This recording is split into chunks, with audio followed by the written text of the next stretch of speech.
So if you if you think of a water glass and now conceive of filling the water glass up to about 1 inch at the bottom with bright red sand. So picture it, empty glass, bright red sand. And then we pour in some blue sand, 3 inches of blue sand on top of the red sand. So if there are 3 inches of blue sand on top of the red sand, what color sand is at the bottom of the glass? Well, some of you are thinking red. I'm thinking red too. It might sadden you to know how many people say purple, um, but I ask them to reflect on if they've ever actually seen sand. Um, because as you continue to pile blue on top of red, I don't think you get purple. Not if it's with sand. The reason that I'm speaking to you about red sand in a water glass is because what went in first didn't go away because of what went in next. And that's, for me, a way of understanding what's going on with our learning as we experience things moving through life. So red sand is stuff that we experienced when we were beginning with life. And then we had very different experiences and learned different things later. But even though we learned different things later, it didn't eliminate what was learned and experienced earlier. And because it's there, when something happens here currently, it may have the kind of a structure that causes what happened earlier, much earlier, red sand earlier, 3 years old, 2 years old, 1 year old, 4 years old. It activates that. So let's think for a moment about what you experienced first. Let's think about an ideal setting. We're going to put this child into a loving community with loving, educated, affluent parents who are dedicated to doing the best job possible. So this kid is in a super advantageous situation. What's going on for her?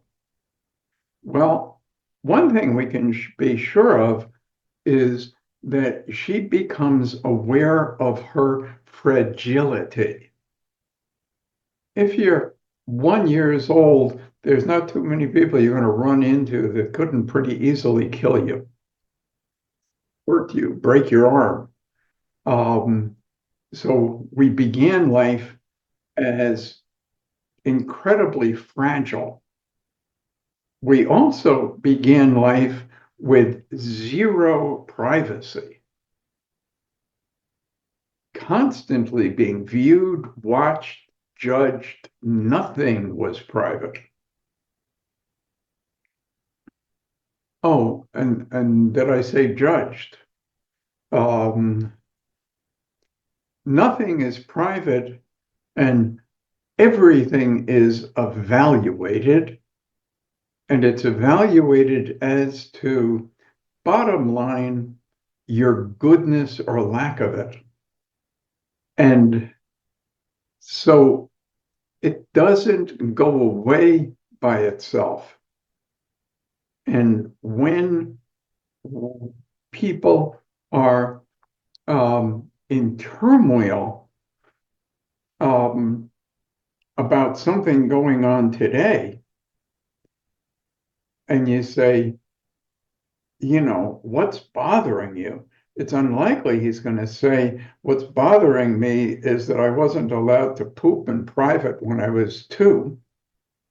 He's not thinking about that.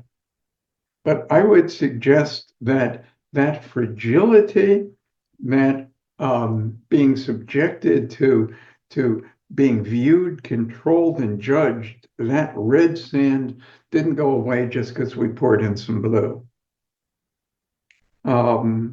You find that you go over to your girlfriend's house and she's sobbing, she's rolling on the floor, and you say, well, what happened? And she says, I've been abandoned. Abandoned, which means, that her lover kicked her to the curb, which sucks. Kind of, but there are some other people out there, I mean, let's think about abandonment. So if you take your 7-month-old to the forest, kiss him goodbye, and leave him there,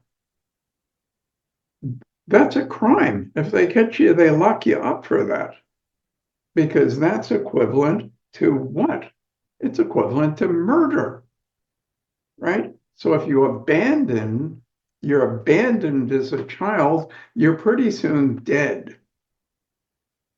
What's going on then when we as grown-ups are experiencing things like a terror of abandonment and pain when we think it's happened so much that people are thinking about it maybe being a good idea to be dead. I can remember, as a grown-up feeling like, I mean, that was me rolling on the ground. Oh, she left me. I mean, what the heck? If you came into the house, I hope you would have kicked me in the butt and said, excuse me, but I don't think you're 2. Well, why didn't I know that? Because this thing activated this thing. And I'll tell you, it's being activated by all kinds of things all the time. But one thing for sure, to activate all this red sand gook and experience the crap we experienced at 1 year old, 2 years old, 3 years old, is if you get involved romantically or sexually. So don't ever do that, because that opens all of that up, and that person who's laying on the ground screaming that she's been abandoned and feeling incredible pain because of red sand being activated by how her lover left her. The point is that when we in this community meet with people who are troubled, it's often that as well as whatever the heck is happening currently. This thing is vibrating, this thing, think tuning forks. So you got this going and it's got this going. And he's not thinking about this going, he's thinking that this is causing the feelings that are here. It appears that everybody's fine. They're lying. It used to be fine. I grew up, everybody was fine. And then we get into whatever the heck's happening today with Instagram and Facebook and TikTok and whatever, and influencers. Do you know any influencers that are fine? They're not fine. They're freaking ass awesome.